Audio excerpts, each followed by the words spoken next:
ವೀಕ್ಷಕರೇ, ಇವತ್ತು ನಾನು ಅದ್ಭುತವಾದ ಒಂದು ಚರಿತ್ರೆಯನ್ನು ಹೇಳುತ್ತೇನೆ. ಇದು ಕೇವಲ ಕತೆ ಮಾತ್ರ ಅಲ್ಲ, ಅರಬ್ ದೇಶದಲ್ಲಿ ನಡೆದ ನೈಜವಾದ ಸತ್ಯ ಘಟನೆಯಾಗಿದೆ. ಒಂದು ಸಣ್ಣ ಪಾತ್ರೆಯಲ್ಲಿ ಇದ್ದ ಹಾಲು. ಒಂದು ಕೂಟ ಜನರು ಹೊಟ್ಟೆ ತುಂಬ ಕುಡಿದರೂ ಹಾಲು ಖಾಲಿ ಆಗಲೇ ಇಲ್ಲ. ಇದು ಬಲ ದೊಡ್ಡ ವಿಸ್ಮಯಕಾರಿಯಾದಂತಹ ಒಂದು ಚರಿತ್ರೆಯಾಗಿದೆ. ಆ ಪಾತ್ರೆಯಿಂದ ಎಷ್ಟು ಹಾಲು ಕುಡಿದರೂ ಮತ್ತೆ ಮತ್ತೆ ಆ ಪಾತ್ರೆಯಲ್ಲಿ ಹಾಲು ತುಂಬಿ ತುಳುಕುತ್ತಿತ್ತು. Hello everyone, welcome back to Mangalore voice Kannada YouTube channel. ಬನ್ನಿ ಚರಿತ್ರೆಗಳ ವಿಸ್ಮಯ ಮಾಯಾ ಲೋಕದೊಳಗೆ ಸಂಚರಿಸೋಣ. 1400 ವರ್ಷಗಳ ಹಿಂದೆ ದೂರದ ಸೌದಿ ಅರಬ್ ದೇಶದಲ್ಲಿ ನಡೆದ ಘಟನೆಯಾಗಿದೆ ಇದು. ಈ ಚರಿತ್ರೆಯನ್ನು ಮಹಾನರಾದ ಸುಹಾಬಿ ಅಬು ಹುರೈರಾ ರಲಿಯಲ್ಲಾಹು ಅನ್ಹು ವಿವರಿಸುತ್ತಾರೆ, ಕೇಳಿ. ಅಬು ಹುರೈರಾ ರಲಿಯಲ್ಲಾಹು ಅನ್ಹು ಹೇಳಿದರು, ಏಕ ಆರಾಧ್ಯನಾದ ಅಲ್ಲಾಹನಾಣೆ, ಹಸಿವಿನ ಕಾಠಿಣ್ಯದಿಂದ ಕೆಲವೊಮ್ಮೆ ಹೊಟ್ಟೆಯನ್ನು ನೆಲಕ್ಕೆ ಒತ್ತಿ ಮಲಗುತ್ತಿದ್ದೆ. ಹೊಟ್ಟೆಗೆ ಕಲ್ಲನ್ನು ಕಟ್ಟಿಕೊಂಡದ್ದು ಉಂಟು. ಒಂದು ದಿನ ನಾನು ಜನರು ಮನೆಯಿಂದ ಹೊರಬರುವ ದಾರಿಯಲ್ಲಿ ಕುಳಿತುಕೊಂಡಿದ್ದೆ. ನನ್ನ ಬಳಿಯಲ್ಲಿ ನಬಿಯವರು ಹಾದು ಹೋದರು. ನನ್ನನ್ನು ಕಂಡು ಮುಗುಳ್ನಕ್ಕರು. ನನ್ನ ಮುಖಭಾವದಲ್ಲಿ ಹಾಗೂ ಇಂಗಿತದಲ್ಲಿ ಇರುವುದನ್ನು ಅರಿತುಕೊಂಡರು. ಅಬು ಹುರೈರಾ, ಬಾ ಎಂದರು. ನಾನು ಅವರ ಜೊತೆಗೆ ಹೋದೆ. ಅವರು ಅವರ ಮನೆಗೆ ಹೋದರು. ನಾನು ಮನೆಯೊಳಗೆ ಹೋಗಲು ಅನುಮತಿ ಕೇಳಿದೆ. ಅನುಮತಿ ಸಿಕ್ಕಿತು. ನಾನು ಮನೆಯೊಳಗೆ ಹೋದೆ. ಒಂದು ಪಾತ್ರೆಯಲ್ಲಿ ಹಾಲನ್ನು ಕಂಡರು. ಇದು ಎಲ್ಲಿಂದ ಎಂದು ಕೇಳಿದಾಗ ಯಾರೋ ಒಬ್ಬರು ತಮಗಾಗಿ ಕೊಟ್ಟು ಕಳುಹಿಸಿದರು ಎಂದು ಮನೆಯವರು ಹೇಳಿದರು. ಆಗ ನಬಿಯವರು ನನ್ನನ್ನು ಕರೆದು, ನೀನು ಹೋಗಿ ಆ ಸುಫತ್ನವರನ್ನು ಕರೆದುಕೊಂಡು ಬಾ ಎಂದು ಹೇಳಿದರು. ಸುಫತ್ನವರು ಇಸ್ಲಾಮಿನ ಅತಿಥಿಗಳಾಗಿದ್ದರು. ಅವರಿಗೆ ಕುಟುಂಬವೋ ಸೊತ್ತು ಇರಲಿಲ್ಲ. ಝಕಾತಿನ ಸೊತ್ತು ಸಿಕ್ಕಿದರೆ ನಬಿಯವರು ಸಲ್ಲಲ್ಲಾಹು ಅಲೈಹಿ ವಸಲ್ಲಂ ಅದರಿಂದ ಏನನ್ನು ತೆಗೆದುಕೊಳ್ಳುತ್ತಿರಲಿಲ್ಲ, ಸುಫಾದವರಿಗೆ ಕಳುಹಿಸಿಕೊಡುತ್ತಿದ್ದರು.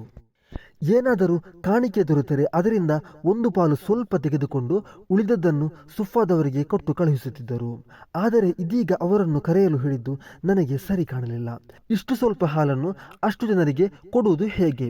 ಇದರಿಂದ ನನಗೆ ಒಂದು ಗುಟ್ಕಾದರೂ ಸಿಕ್ಕಿದ್ದರೆ ನನಗೆ ಬಲ ಬರುತ್ತಿತ್ತು. ಇನ್ನು ಅವರು ಬಂದು ನಬಿಯವರು ಅವರಿಗೆ ಕೊಡುವಂತೆ ಹೇಳಿ ನಾನು ಕೊಟ್ಟರೆ ನನಗೆ ಒಂದು ಹನಿಯೂ ಸಿಗಲಿಕ್ಕಿಲ್ಲ ಎಂದು ಅಂದುಕೊಂಡೆ. ಆದರೆ ಅಲ್ಲಾಹು ಮತ್ತು ರಸೂಲರ ಆಜ್ಞೆಯನ್ನು ಧಿಕ್ಕರಿಸುವಂತಿಲ್ಲ. ಹಾಗೆ ನಾನು ಅವರ ಬಳಿ ಹೋಗಿ ಬರ ಹೇಳಿದೆ. ಅವರೆಲ್ಲರೂ ಬಂದರು. ಅನುಮತಿ ಕೇಳಿ ಮನೆಯೊಳಗೆ ಪ್ರವೇಶಿಸಿದರು. ಎಲ್ಲರೂ ಒಂದು ಕಡೆ ಕೂತಾಗ ಈ ಹಾಲನ್ನು ಅವರಿಗೆ ಹಂಚು ಎಂದು ನಬಿಯವರು ಹೇಳಿದರು. ನಾನು ಆ ಹಾಲಿನ ಪಾತ್ರೆ ತೆಗೆದುಕೊಂಡು ಪ್ರತಿಯೊಬ್ಬರಿಗೂ ಕೊಡತೊಡಗಿದೆ. ಪ್ರತಿಯೊಬ್ಬರು ದಾಹ ನಿವಾರಣೆಯಾಗುವ ತನಕ ಕುಡಿದು ಪಾತ್ರೆಯನ್ನು ನನ್ನ ಕೈಗೆ ಕೊಟ್ಟರು. ಹೀಗೆ ಒಬ್ಬೊಬ್ಬರು ಹೊಟ್ಟೆ ತುಂಬ ಕುಡಿದು ಪಾತ್ರೆಯನ್ನು ನನ್ನ ಕೈಗೆ ಕೊಡುವುದು, ನಾನು ಪಕ್ಕದ ವ್ಯಕ್ತಿಗೆ ಕೊಡುವುದು, ಆ ವ್ಯಕ್ತಿ ಅದೇ ಪ್ರಕಾರ ಕುಡಿದು ನನ್ನ ಕೈಗೆ ಕೊಡುವುದು, ನಾನು ಪಕ್ಕದ ವ್ಯಕ್ತಿಗೆ ಕೊಡುವುದು, ಆ ವ್ಯಕ್ತಿ ಅದೇ ಪ್ರಕಾರ ಕುಡಿದು ನನ್ನ ಕೈಗೆ ಪಾತ್ರೆಯನ್ನು ಕೊಡುವುದು. ಹೀಗೆ ಮುಂದುವರಿಯಿತು. ಹಾಗೆ ಎಲ್ಲರಿಗೂ ಕೊಟ್ಟು ಎಲ್ಲರೂ ದಾಹ ತೀರಿಸಿದ ಬಳಿಕ ಕೊನೆಗೆ ನಬಿ ಸಲ್ಲಲ್ಲಾಹು ಅಲೈಹಿ ವಸಲ್ಲಮರ ಬಳಿಗೆ ತಲುಪಿದೆ. ನಬಿ ಸಲ್ಲಲ್ಲಾಹು ಅಲೈಹಿ ವಸಲ್ಲಮರು ನನ್ನತ್ತ ನೋಡಿ ಮುಗುಳ್ನಗುತ್ತಾ, ನಾನು ಮತ್ತು ನೀನು ಮಾತ್ರ ಬಾಕಿ ಎಂದರು. ನಾನು ಹೌದು ಎಂದೆ. ಆಗ ಅವರು, ನೀನು ಕೂತುಕೊಂಡು ಕುಡಿ ಎಂದರು. ನಾನು ಕುಳಿತುಕೊಂಡು ಕುಡಿಯತೊಡಗಿದೆ. ಅವರು ಕುಡಿ ಕುಡಿ ಎನ್ನುತ್ತಾ ಇದ್ದರು. ಹಾಗೆ ನಾನು ಕೊನೆಗೆ, ಅಲ್ಲಾಹನ ರಸೂಲರೇ, ನನ್ನ ಹೊಟ್ಟೆಯಲ್ಲಿ ಇನ್ನು ಜಾಗ ಬಾಕಿ ಇಲ್ಲ ಎಂದೆ. ಹಾಗಾದರೆ ಇತ್ತ ಕೊಡು ಎಂದರು. ಪಾತ್ರೆಯನ್ನು ಅವರ ಕೈಗೆ ಕೊಟ್ಟೆ. ಪ್ರವಾದಿಯವರು ಅಲ್ಲಾಹನನ್ನು ಸ್ತುತಿಸಿ ಬಿಸ್ಮಿ ಹೇಳಿದರು. ಹಾಗೆ ಉಳಿದದ್ದನ್ನು ಕುಡಿದರು.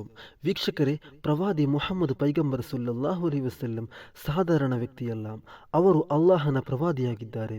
ತನ್ನ ಜೀವಿತಾವಧಿಯಲ್ಲಿ ಅದೆಷ್ಟೋ ಪವಾಡಗಳನ್ನು ಪ್ರವಾದಿ ಮುಹಮ್ಮದ್ ಪೈಗಂಬರ್ ಸಲ್ಲಲ್ಲಾಹು ಅಲೈಹಿ ವಸಲ್ಲಂ ತೋರಿಸಿದ್ದಾರೆ. ಅದರಲ್ಲಿ ಒಂದಾಗಿದೆ ಈಗ ನಾನು ಹೇಳಿದ ಚರಿತ್ರೆ. ಈ ಚರಿತ್ರೆಯನ್ನು ಇಮಾಮ್ ಬುಖಾರಿಯವರು ಉಲ್ಲೇಖಿಸಿದ್ದಾರೆ. ಇವತ್ತಿನ ಪ್ರವಾದಿಯವರ ಚರಿತ್ರೆ ನಿಮಗಿಷ್ಟವಾಗಿದ್ದರೆ ವಿಡಿಯೋಗೆ ಒಂದು ಲೈಕ್ ಕೊಟ್ಟು ಈ ವಿಡಿಯೋವನ್ನು ನಿಮ್ಮ ಸ್ನೇಹಿತರೊಂದಿಗೂ ಹಂಚಿಕೊಳ್ಳಿ.